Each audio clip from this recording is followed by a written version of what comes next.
શું ખૂટે છે? યુવા શક્તિ. યુવાનોને ભણાવો, ભણાવો, ખૂબ ભણાવો, સારી સ્કૂલો લાવો, સારી કોલેજો લાવો. અહીંયા બેઠેલા બધાને અનુભવ થશે કે જેટલા અભણના પ્રશ્નો હતા ને એના કરતા હવે વધારે ભણેલાના પ્રશ્નો થવાના.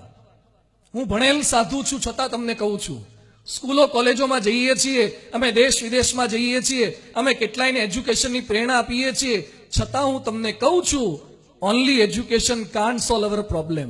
Only education. શિક્ષણ આપણા કરતા તો વધારે સ્માર્ટ જનરેશન આવવાની જ છે.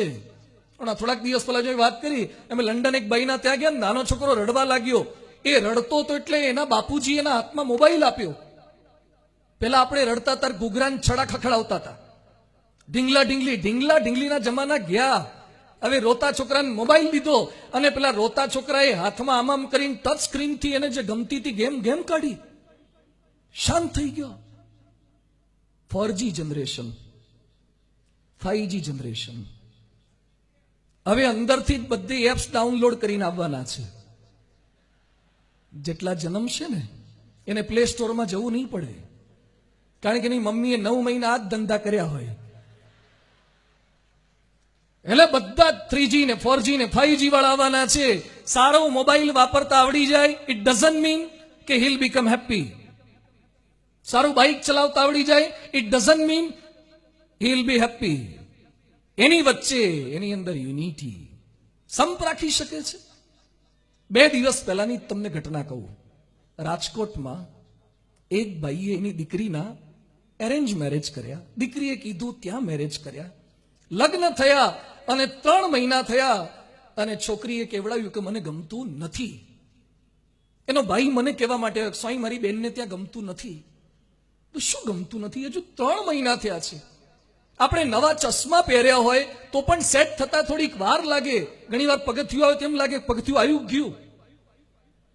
નવા ચશ્મા તમે પહેર્યા છે, પહેલી વાર તમે બૂટ લાવો, ચપ્પલ લાવો તો પણ તમને લાગે છે, ડંખે છે, થોડું યુઝ ટુ થવું પડે. 3 મહિનામાં ડિસિઝન કે નથી રહેવું. મેં આવો મેસેજ આપ્યો, છતાં પણ એને નક્કી કર્યું કે નથી રહેવું. છૂટાછેડા લઈ લીધા.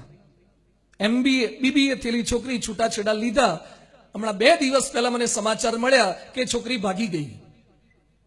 એટલે મેં એના ભાઈને પૂછ્યું કે ભાગી ગઈ, હમણાં છૂટાછેડા લીધી તાત્કાલિક ભાગી ગઈ? બધું કોની જોડે ભાગી? મને કે જેની જોડે છૂટાછેડા લીધા એની જ જોડે. આ 21મી સદીનો ચમત્કાર. તું ભાગવું તું તો છૂટાછેડા કેમ લીધા? અને એ છોકરીએ પોતાના વોટ્સએપ પર સ્ટેટસમાં અપડેટ શું કર્યું છે? Love story part 2. It was the part 1, it is part 2. હવે આ પ્રશ્નો વધવાના, because of Facebook, because of Twitter, આ બધાને લીધે. એ બધાની વચ્ચે યુનિટી. તમે તમારા દીકરાને એમ શીખવાડી શકો કે આજીવન જે સ્ત્રી સાથે લગ્ન કરે એની સાથે જ તું રહેજો, તો સમજજો કે તમે એક આદર્શ બાપ છો. તમે તમારી દીકરીને તાલીમ આપી શકો કે બેટા જ્યાં તને પરણાઈ છે ને તે જે નક્કી કર્યું છે ત્યાં જીવનના છેલ્લા શ્વાસ સુધી રહેજે, સુખ દુઃખ સહન કરજે, તો તમે સાચી માતા ને સાચા પિતા છો. તો તમારા સંસ્કાર છે.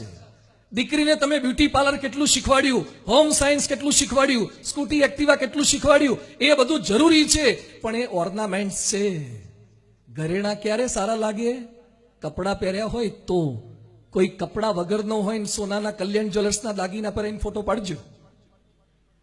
કપડા વગરનાને દાગીના પહેરાવો ને, એમ ગુણ વગર સદગુણ વગરની બધી જ આવડત કપડા વગરના